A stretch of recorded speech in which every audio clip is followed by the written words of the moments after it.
All right, guys, welcome to another podcast. Today we got a special guest, Terrence Jennings. So a little bit about Terrence. Terrence, 2011 bronze medalist Pan Am Games and 2012 bronze medalist Olympic Games. But rather than me going on about you, Terrence, tell us a little bit about yourself. Feel free to brag as much as you want. Yeah, like you said, I'm TJ. Everyone calls me TJ, so not many people call me Terrence. But I started. Well, we'll just talk about where I started Taekwondo. I started Taekwondo actually when I was 11 years old in Alexandria, Virginia. I met my first serious Olympic coach, Patricia Mark, when I was about 12 years old. So a year into the sport, I kind of got into the more serious side of competing. Not very long did I do the traditional so much. It was more focused on competition and yeah, and I've lived in Miami for the last 10 years, and I've trained with Coach Moreno. I was with him before my actual Olympic run in 2012. I moved there in 2010. I was with him for 2 years working towards the Olympic Games and everything. So he's been a huge part of my life as a friend, a mentor, along with a coach. But I mean, just complete guidance from the time I moved there, even until now, and transitioning into my new coaching career. I'm happy to have him on my side to help me with this huge transition into everything new. Cool. And where are you living now? You're still in Miami? I'm currently still in Miami, but I'm actually transitioning to Colorado Springs very soon. I'm gonna be working with the World Class Athletes program out there with all the military guys there. So I'm pretty excited about that. I'll be going as an assistant coaching role straight into the program, That's doing huge, all dude. their yeah, it's huge, man. I'm super excited. I mean, I get a chance to like work with high level athletes right from the beginning and not have to not necessarily try to focus on any kind of business aspect of it, but just training guys, getting them ready for competitions, and hopefully transition them into like the high stage play that we all aim for. That's sweet. So we'll kind of jump right into it. So the 2012 games. Tell us about your most memorable moments. We've heard from other athletes, what was it like leading up to the games? Let's for you, what was your most memorable moments? I think for me, the biggest moment at the games were probably walking out to my bronze medal match.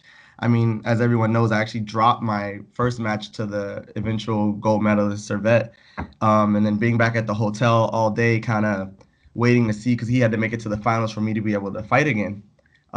So and after he made it to the finals, I had another match in between, two matches actually, to build back up into the bronze medal match, and it was just a big moment for me walking out to that bronze medal match. I knew that's my moment right there. You know what I mean? This is going to be my shot at this for this 4 years. Like everything I worked up for came to this moment. It wasn't the gold medal, but I always try to keep remember that, there's only 4 medals per 4 years in our sport. So it was a pretty big moment just walking out and seeing all the support and the crowd cheering, and my parents were in the stands. Actually one of my very first sparring coaches from Virginia when I was like I said, when I first started 11 years old, the second guy I met probably in the whole sport of Taekwondo was actually in the stands for that moment. So it was just a pretty cool feeling walking out to that ring. I mean, whether was going to leave with a medal or not, I think it was just I realized at that moment, man, this is my shot on the big stage. So probably right then and there. I mean, that's gotta be a lot of weight on your shoulders, walking out like this could be your moment right here. And for a lot of athletes, whatever sport is, when it gets to that moment where the pressure's on, some do well, some crack under pressure. What did what goes through your head to kind of level yourself and make sure that you stay composed and you don't crack under the pressure? I mean, I just realized it's gonna be what it's gonna be, right? Everything you've done leading up to this moment is what's important. All the hard work, the time going to the gym in the morning, the afternoon, like three workouts a day. We did a lot of mental preparation building into that Olympic Games. So we actually did back at home in Miami. We did a whole day where we ran through a tournament schedule. So everyone showed up to the warehouse where we train at 6 a.m. So at 7 a.m. we warmed up a little bit. I think no, excuse me, my first match was around 9. So I think around 8 we started warming up. Did a test match at 9. Did another test match it was a whole schedule. They had it scheduled out before. So we went through an entire day and kind of laid at the school all day. Like Coach Moreno wouldn't let us leave. Like, we actually ordered in lunch. It was a big deal. And I mean, those little things helped, but in any moment, in any situation where it's that time for you to go perform, I don't think this is my moment. I think for us, unfortunately for Taekwondo, with each fight being so short, I mean, we train for hours and we fight for 6 minutes, and your 6 minutes can be over in your whole day, or you can build into your next match. And I think it, like I said, I just try to keep in my mind that it is what it is. And I've done all the work to get here. So I might as well try to go out there and perform my best. So in that moment, we're speaking about the Olympics. I mean, like I said, being there was a dream to me. So everything else past that point was like icing on the cake. I just had a chance to make it that much better. I mean, like I said, when I was 11, 12 years old, 13 years old, my first coach told me that I could be an Olympian. And kids, I mean, as a kid, you don't really understand that. You're like, oh, this guy just wants to keep me around. He wants to motivate me. He wants me to kick more. I get it. And then, I mean, and then finally you're there and it's like, this is what I've been thinking about for the last 10 years, 15 years. So I had my moment, I had my shot, and it was just, I think the pressure, honestly, that probably was the least amount of pressure I've had in my entire career. Like it was almost like freedom walking out there. So I'm like, man, I'm here. Like all eyes on me at this point. It's time to go. Let's see what happens. So From my memory, I think the ending of your bronze medal match was pretty exciting. yeah, Do you want to tell very. the audience about how that all ended and how you ended up with a bronze medal? Yeah, actually, first round, towards the end of the first round, I scored at that point is 4 points, 4 point spin kick. The guy from Brazil came forward and I kind of timed it and actually spin. It was kind of late. The spin heel kick came like a little bit afterwards and it wrapped around and touched and I went up 4 points.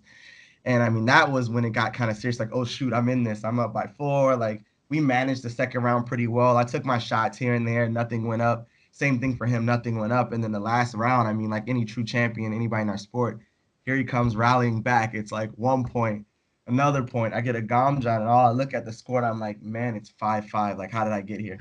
And we're down to like 2, 3 seconds, and he attacks, and I'm like, I got to make something work. So I just threw whatever I had left in the last one, took it to the face, and I hit him like very last second, like 1 second on the clock. And actually, the referees didn't score, and then they go to review, and you can perfectly see like my foot touching his face, and then the clock saying 1 second, and then the guy behind the desk standing up and giving me the thumbs up was like the biggest moment. Now that moment was huge for me. It was just kind of like a relief. It's like thank God that's over with. Like that was huge. I mean, my coach talking to me after, so it went 5-5, and they sent us back to the chair. And I remember Coach Rain was in a chair, like trying to devise a game plan. All right, if this goes, we got to do this. We got to do this. Like, look for this, look for this. And I remember I look at him like, I don't want those points. I want that point. Like, I was convinced in my head. I'm like, that one scored, that one scored. And he's like trying to get me to focus. And I'm just like looking around him, like trying to see what the referee's gonna say. And finally, he stood up and gave the thumbs up. And I was just like, thank you. No more overtime. I mean, right now our sport's crazy with overtimes. Anything can happen, you know. Yeah. So I was fortunate enough to be able to just have that last little bit of gas and that mindset to keep kicking till the end, and it worked out for me.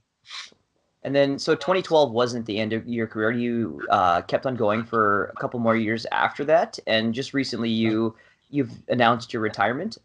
What was it that made you decide to hang it all up? I worked, like I said, from 2012 to 2016. I worked through the whole process. I mean, I did a bunch of more Grand Prix. I made another Pan Am Games team. I fought plenty of opens. I've had my ups and downs. I've actually had another ACL surgery towards the end of 16. The end of end of 16 I had to end up getting, well, 17 I got it, but I ended up hurting my ACL like late in 16 and it kind of bothered me for a while. I eventually got the surgery done after the team trials in the US for that World Championships. Um, Hanging it up, it was, I won't say it was easy, but I felt that it was time for me. I mean, I've worked in the sport in a very long for a very, very long time, and I've watched it change from what it was to where it has come now, and I think the progression is huge for all the athletes in our sport. I mean, we had good guys, and now we have a lot of good guys. You know, the talent level was high, and now it's tremendously high, and I don't know. I really enjoy this sport, and I had an opportunity, like I said, with the World Class Athletes program to be able to even think about coaching at this level. So I want to be able to give back to these athletes while I'm still functioning, if that makes any sense. Yeah. My first coach started with me, and he was able to kick with us and show us things and fight with us and be really active as well. And I've been coaching or had a program under me since I was 16 years old. Like when I was back in Virginia, I trained a group of black belt kids from 10 years old to like 13, 14 years old. So coaching's always been somewhat of a passion of mine. I've done a lot of seminars around the U.S. I've been able to connect with a lot of different athletes in the U.S. And I just think it was the next step for me.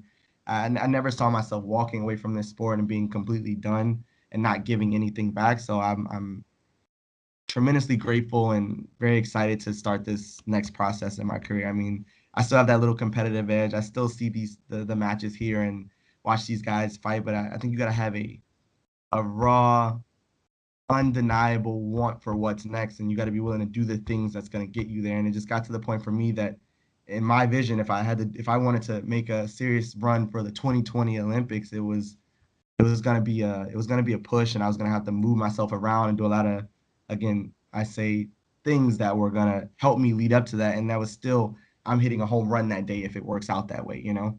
I finished 2016 actually as the Olympic alternate for -80.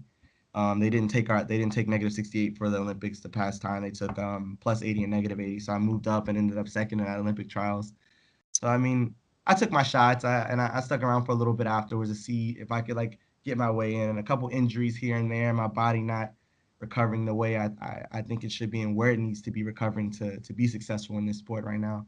Kind of added up to my decision, but honestly, I just think I was ready to, like I said, move on and start passing on some knowledge to like some of the younger guys and some of the guys I'm very fortunate to work with. I was very fortunate to work with even while I was in Miami, and now I get to work with while I'm in Colorado with the World Class Athletes program. So since you retired, any regrets? Nah, You know, there's no always regrets. gonna be coaches and retired athletes that kind of Mm. live back in the day, and they want that one last comeback. Yeah. I don't think that's me. I mean, right. I mean, it's still early, maybe in like a year or something. Like, I want to go fight again. I don't know. I'll go find some jujitsu match or something to enter, something crazy. I don't think I'm gonna.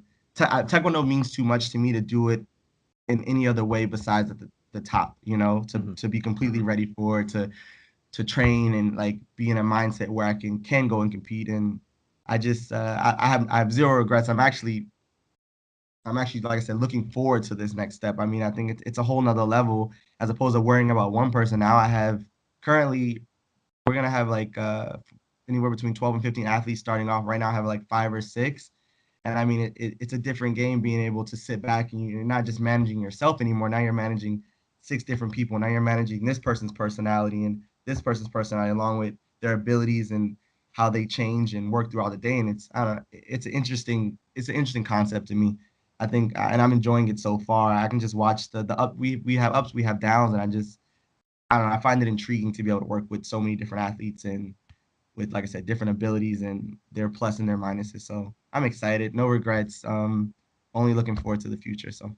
Cool. Do you have anything that you're telling your athletes now that, say, Coach Morano was telling you a year ago that you didn't really understand, but now you're finding yourself repeating it to your athletes? Me and Coach Moreno have always had a pretty great relationship as far as like being connected on the same page. I mean, uh, all the peak performance, I believe it's more of a tough mentality, and the biggest thing he always pushed with us is to be brave, and I think that's huge, especially in our sport now. I mean, it's easy to hide behind, trying to figure out how to flop and to score easy and to manage the fight, but there's something about being able to go out there and be brave in whatever situation it is, whether you're up by 6, down by 6, tied, whatever the situation is. But being brave, I think, gets us through a lot of things. And for me, that's 100% my coaching mentality with my guys. I'm like, look, we're going to train, we're going to work hard. But on the day when it's time to go out there and get it done, I need you guys to be brave. I need you guys to believe in everything you've done to that point, believe in everything that you're doing at that moment, and it'll get us through. So I would tell everyone just, be brave and go for it with whatever you put in, it's going to come out. So. I mean, like you've obviously been very successful as an athlete and as a coach. So, what kind of advice would you give coaches out there that kind of in that transition phase, or that just coaches in general? I don't think I'm at that point where I can be like, hey, coaches, do this. But I'm, not yet. I've had a couple good, big successes so far, and hopefully they keep coming. I mean, I'm just kind of riding this wave right now. And I've been, like I said, I'm fortunate to get to walk out there with high level athletes like a Paige McPherson, and sit in her chair and help her manage the situation. I'm more intrigued to see when I get my guys that I've worked with from A to Z and how they perform, and then we'll see about giving coaching advice. I mean, whatever it is, if I had to say anything, I mean, it's be positive and be strong about whatever whatever is your strong suit, just work with that. I mean, I don't believe in trying to step outside of a realm and teaching something you don't know. Whatever you teach, whatever you're giving your guys, give them all of that and hopefully it's enough to get them through, you know. And like I said, for me, I've been very fortunate enough to learn from a lot of different coaches. Like our coach took my first coach, and even Coach Moreno. We've always worked with different coaches, different athletes, different countries, and had a chance to exchange. And I think no matter one person can tell you, two people can tell you, but hearing it from three, four, five, six different people always helps. So getting outside output is always huge. Like I said, for me, I really have enjoyed moving around and going and doing all the different seminars that I've been able to teach across the U.S. I think even me, as I'm teaching these seminars, I'm learning and I get to see what these coaches are giving their athletes. I get to see how the athletes perform in certain situations. And I think as long as we all work together, that's the best way to coach anything, you know? I just don't think we can err on the side that we know everything. I don't think we can close ourselves off and say, you know, my way is the only way. So being very open to different looks, different ideas, and different exposure is the best thing you can give any athlete. So I think that's a really good point because even ourselves, like we see it today that coaches are, I wouldn't say all coaches, but you do see those coaches are fixed on their method, whether it worked for them 10 years ago, 5 years ago, they're still fixed on that way, but they're not open to juggling ideas with other coaches or even accepting criticism from other coaches, and that kind of caused a lot of conflict within the community itself. yeah, I don't. I mean, I just think it's the best way to go. I think you see a lot of European countries who train together a lot. They have a lot of exchange camps where they're over there, they go there, they train here, they go to a competition, they stay afterwards, train, and I think those guys look a little more comfortable. You know, those guys that have seen their competitors 3, 4, 5 times before the big event look more comfortable going into the ring against this style of fighter or this coaching method, excuse me, from that country. So, like I said, I don't know about conflict or anything like that. I just think we have a lot of talent in the U.S. from coaches to athletes to people outside the sport. You know, everyone has their ideas. I mean, we just need to bounce those off of each other and work together a little bit more. But also, just not within the U.S. I think just in general, going to other countries and exchanging with them and training with them. I've had, even last year I had a chance to actually get out to Great Britain for a little bit and train with those guys out there, and it's an eye opener. You know, they do things differently. They train differently. Their language is different. Even if I got nothing, I got a chance to go into an environment that I wasn't comfortable with and do my best. You know, so I think, like I said, at the end of the day, I think that's huge, and I'm hoping that the guys I'm working, with, we get a chance to do some of the exchange camps, not only outside the country, but hopefully within the U.S. as well. So the Taipei Grand Prix that was your first big gig as a coach? Yeah, that was the first GP I've coached at. Yeah. Okay, and then you obviously had some really good success with coaching Paige. Do you want to just go through that day with us? Yeah, it was a pretty good day. I mean, like I said, pretty good. We won a gold medal. The good thing about this sport and the hard thing about this sport, you just never know how the bracket's gonna play out during the day. I mean, you can look at the seeding of number one, number two, number three, number four, and sometimes it doesn't play out that way. Sometimes you'll see number one lose, number five beat number one, number 19 beat number two. So you just never know how the day unfolds. And I think for us, it was one of those days that everything kind of went the right way. You know what I mean? And along with our preparation, we got to Taipei, I think, 4 days early. So we had a lot of chance to like talk over some things and work through some things, and also just get a good feel for the division. And especially after we saw the bracket, she fought the girl that we fought in quarterfinals, the Croatian girl that they had fought before. I think she beat her once, and the other girl might have beat her once or something like that. And then we had to fight the world ranked number one girl in Korea. That was a huge match for us. But I think the bigger match was probably the quarterfinals match because that girl actually won the Grand Prix in Rome, I believe. Yeah, she won the Grand Prix before in Rome. So it was a huge victory just to, once people win, they get on a roll. So that was a tough match for us to get through. Paige pulled it all together that day. I think we were clicking, and like I was able to guide her through some of the tougher moments, and along with her own ability, we just kind of rode that wave all the way through one match at a time. And I mean, none of them were easy. I mean, even our finals match was 6-1 down after the first round, and we had to like work our way back through, and we ended up getting into overtime, which was huge. I mean, huge, huge, huge. A lot of nowadays you don't see that a lot of these matches. Someone's down 6-1, and it's the person rides that out. They figure out how to stop that person from going. They get in their way, and the Russian girl did excellent job at that for about 2 whole rounds, and we just found our foot on the hogu, got a couple gams on and tied it back up, and were able to win on touches in overtime. So we just got to her more than she got to us, and like I said, at the end of the day, we were able to navigate from the beginning to the end and end up with a gold medal. Paige always has the ability to show up on the day. I mean, we all know that she's the last year she had 2 Grand Prix medals. This was her first gold medal. I think it was coming at some point. Just like I said, that day was our day, and it everything fell into place, and we were able to work through all the tough situations in getting to the finals. I believe that once you get past the quarterfinals, that's when you see a lot of athletes open up and they're willing to perform and go out there and leave it on the mat, because this is showtime now. This is the time to go and grab it, and we were just able to do that. And then most times when we see success, the question is like, what did you do well that day? I'm going to switch it on you. What's the best learning experience you had from your first time out at a Grand Prix? Sorry, repeat that. What was the best thing that you learned from your first time out at a Grand Prix coaching?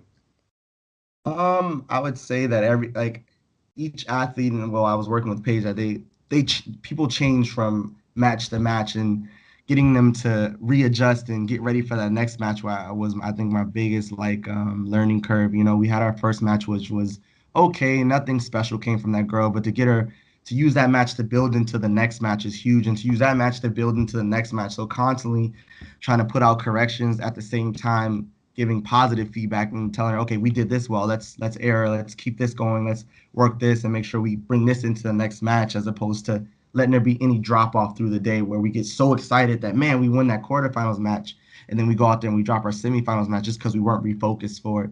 So, like I said, someone like a seasoned athlete like her, who's been in the big games, who's been around the higher level, she knows that. I mean, after she won the quarterfinals, she was happy, but we were both able to keep level heads and work through the next 2 matches. So I would say probably just making sure that I'm maintaining a certain level of connection with the athlete, and giving, like I said, giving both positive and corrective feedback at the end of the matches.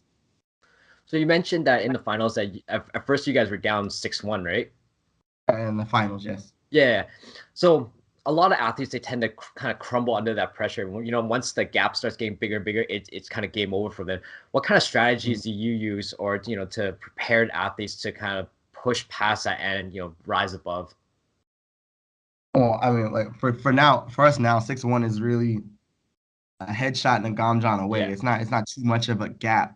But I think at that level in the competition, it can be huge, because most likely the other person's probably gonna go ultra defensive and try to save the points, and they know you have to come towards them. So even if they're attacking, it's kind of hard to figure out when I need to go, when I need to lean back, because I know I need points, but I can't let that gap get bigger and bigger and bigger. I mean, we kept the pressure to her in a aggressive but smart manner, and we're just able to kind of slowly build back. I think just to keep patience, if anything, that don't, because I didn't see that from her at all in that match. But being down 6-1, we came back to the chair. Like I said, we were able to readjust and I was able to keep her level headed, so she can keep working towards the ultimate goal. We just needed to get it closer, 1 point at a time, 1 point at a time, 1 point at a time. And we finally, I think it was late in the third round, when she found her foot on the girl's hogu out of the clinch, and it went 6-6. So just keeping them focused on fighting, as opposed to I need to score, I need to score, I need to score. Just focus on doing the right things, whether it be on defense, whether it be on offense, whether it be making sure we're not giving up gamjams to the referee or forcing gamjams to them. So slowly, but kind of just correctly guiding the person just to stick to the game plan, and as long as we're not making mistakes, we're doing the right thing. So. And when you were out there, did you watch some of the under 68 kilos and kind of think like, oh, I could still take some of these guys on? Do you still have that itch? No? I mean, that's easy to say from the stands. I mean, that's like me watching basketball going like, man, I'll cross LeBron. You know what I mean? We all know I can make that shot. I can do this. I know our game is tough. I mean, I have an opportunity and chance to compete with a lot of those guys, and it was awesome there. I mean, like I said, 68's a crazy talented division. I mean, you got your tall guys, you got you're fast, you're explosive, you're strong, and you got ones that are wrapped. They have all three of those aspects. So it's just, or attributes, excuse me. Um, I like watching 60. I think 68 is one of the more interesting divisions to watch. Negative 80 is getting super interesting to me as well. You're getting a lot of talent. I mean, these guys are now. I think everyone's going back towards fighting a bit. I'm watching it turn into a little bit more aggressive. The output for 68 and 80 is getting extremely high. I mean, they're kicking for 6 minutes. They're engaging for 6 minutes and they're willing to fight for 6 minutes. So that only raises the level. I like being at these Grand Prix though. Even when I'm not coaching, I like to have the opportunity to sit in the stands and watch because I think the game is constantly progressing from Grand Prix to Grand Prix. Things are changing. People are starting to figure new things out. I mean, you're starting to see even more back leg right now, and a lot of more back, a lot of strong motions forward, heavier face kicks, a little bit more motion. I mean, in a weird way, I feel like it's moving a little bit back towards what people like to call old school taekwondo. I mean, there's a trickiness to this. I know we all know that we can get touched and give up 3 points and all that stuff, and people like to keep their leg out, but you're seeing some of these guys that only know how to keep their leg out, catching a lot of pressure from people that can move to the side and kick underneath and spin and do some different things than just that. And like I said, 68 is for me. I think 68 is going in that direction. So it's always interesting to watch it change. Yeah, I started noticing that a little bit too. Like last couple of years, it was a lot of that, keeping the front foot up, tapping. Whereas this time Grand Prix, it kind of resembled a little bit more like early 2000 or early to mid 2000s ish, where there's a little bit more exchange. Mm-hmm. That's Yeah, interesting to see. I think everyone's cardio is getting better. So I think that's one of the things. Everyone goes out there being prepared to fight for 6 minutes, and you watch the guys who put on pressure, like Daehoo Lee, for example. You watch him; he's able to put on pressure for 6 minutes, like unbelievable. I'm not sure he's human sometimes because he just doesn't stop, and no Yeah. matter what the score is, he has more. He goes forward, he goes forward, he goes forward, and I won't say he does well, but he does well. You know what I mean? He's usually in control of majority of the matches, whether it be a close match or he's up by 20 or he's always in control. And I think that's where we're going. He's willing to fight in exchange, and he's not too worried about, oh, if you score on me. And he's more offensive than defensive. His defense is as well just as good, but I think he errs on the side of fighting more offensive and putting that pressure to the other person to cause them to make mistakes. So um, I think that's the key in the sport right now. I think everyone's just more conditioned and they're not so worried about going down by the biggest change was the 2 points to the body, right? Because at first it was 3 points to the head and just 1 point to the body. So now I know I can be a little bit more, take a little more risk that maybe I score to the body, you touch me to the head. Okay, I'm only down 3-2 as opposed to 3-1, and I think it I think that's kind of encouraged people to like hit heavier to the body and take more shots to the body as opposed to just depending on touching to the face. I think now you're seeing a lot of people having I think it's like trapping people to hit them in the face because everyone's so aware of their head. You know what I mean? It's like the biggest mistake you can make in Taekwondo right now is to get touched to the head, right? So everyone's very aware of their head. Their shoulders are back, their heads and their arms out. So they're very defensive there, and then that exposes their body a bit. And I think people are just starting to take, like I said, those bigger shots to the body, more heavier shots to the body consistently for the 6 minutes as opposed to looking for the defensive touches to the face. What kind of rule change would you like to see that would encourage a little more of that action? Um, I if you ask me, man, if I was mayor for the day and I was king, I'd take everything back to being 1 point. Make body shots 1 point. Make punches the only thing that kind of throws me off a little bit. Maybe those are half points or something. Or make everything 2 points. Body shots are 2 points, head shots are 2 points, spins to the head are 3 points, spins to the body are 3 points, and you give 1 point for punches.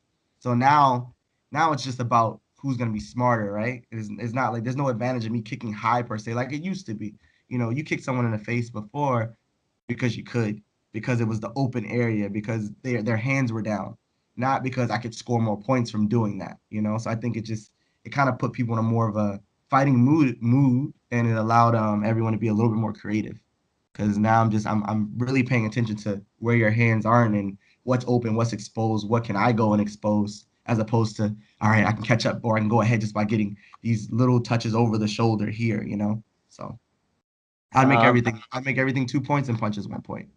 oh, that actually makes it really interesting to think about. The other rule change that happened recently was the 5% weight gain. Would Yes. that have been an issue for you when you were fighting? Nah, I mean, No. it would have sucked. Like if I'm being Yeah. honest with you, like I think it's harsh on the athletes. You cut weight, you make weight, and then you're kind of still cutting weight for another 24 hours, right? Everyone's pretty tall. There's very few people that are just hanging around and like, okay, I don't have to worry about my weight out there. Everyone's kind of monitoring, and I think it doesn't give athletes enough time to like recover. If they're gonna go, I think if they were willing to go that route and make them do a second weigh-in, in a weird way, it might just be the same as weighing in the same day as you fight, right? I mean, some people get away with it because they only weigh five. They only weigh. So this division only weigh 6 people randomly. I believe it's like a total of 6 people per division. So those other 24 are just there for no reason, starving for no reason. I mean, I don't like it. I mean, I know what they're trying to do, and they're trying to make sure people aren't cutting too much weight and make it safer. But I think in a weird way, it's not making it any safer. You know, I think now people are just smart enough to know they just can't go out and completely rehydrate and completely, and they're just waiting to try to do it the morning of, which to Yeah, me seems to be a little bit more risky.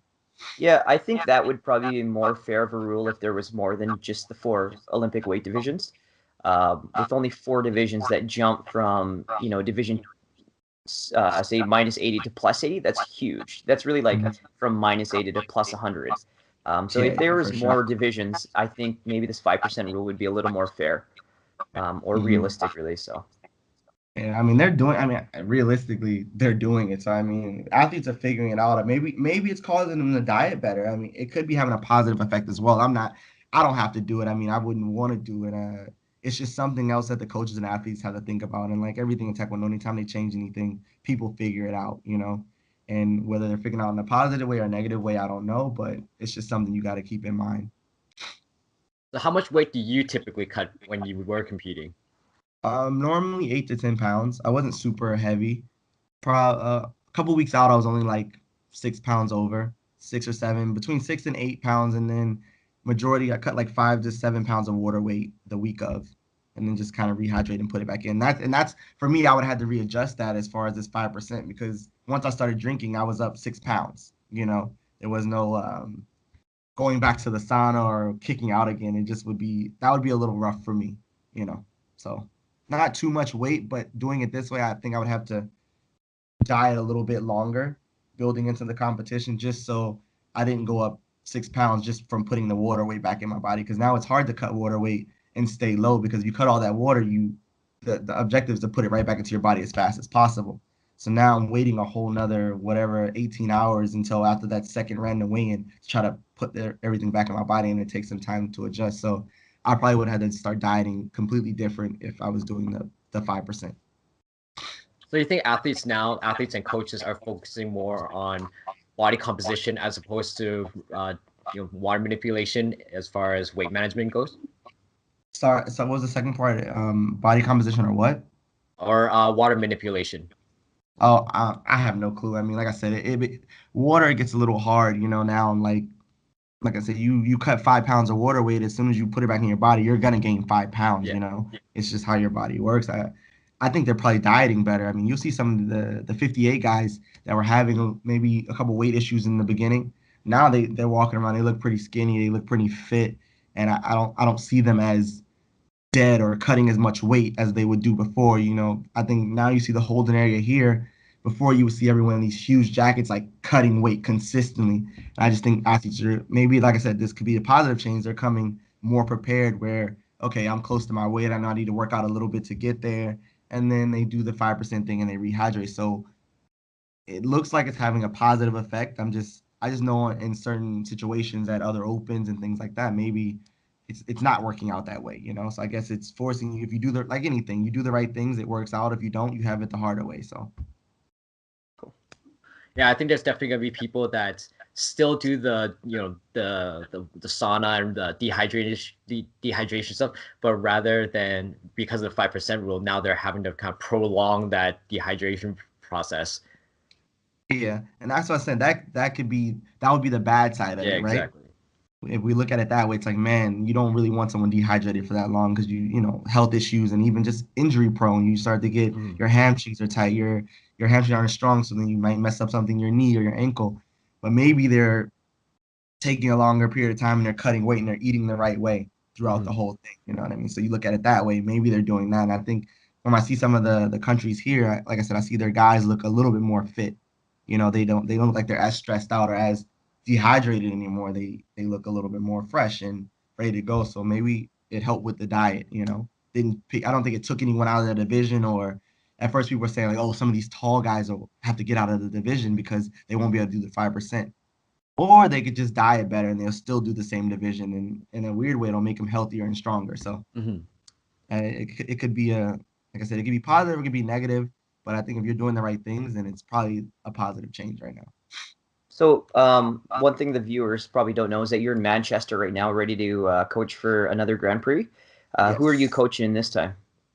I'll be coaching Paige tomorrow, and then I have another one of my teammates, Aziza, who is fighting on Sunday that I'll be coaching as well.